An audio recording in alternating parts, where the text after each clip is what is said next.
Takut mati OPM pilih menyerah, anak buah Goliat Tabuni dikepung TNI Polri. Seorang anggota organisasi Papua Merdeka OPM, Setam Same, yang masuk daftar pencarian orang DPO, dilaporkan telah menyerahkan diri di Kampung Kisor, Distrik Aifat Selatan, Kabupaten Maibrat, Papua Barat Daya pada Rabu tanggal 24 April tahun 2024. Setam sebelumnya masuk daftar pencarian orang DPO kasus penyerangan Pos Ramil Kisor tahun 2021.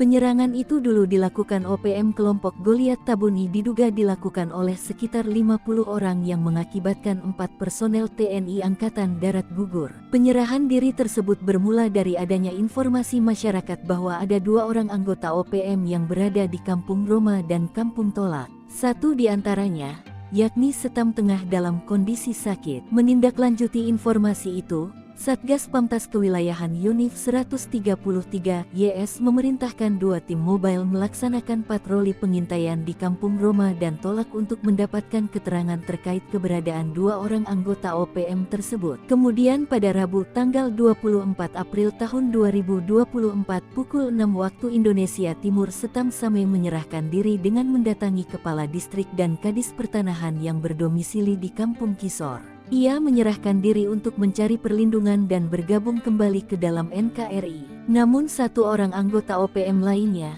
yakni Simon Fatemte, melarikan diri kembali ke hutan. Kepala Penerangan Kogabu Wilhan 3 Kolonel Z Gusti Nyoman Suryastawa dalam keterangannya membenarkan laporan tersebut.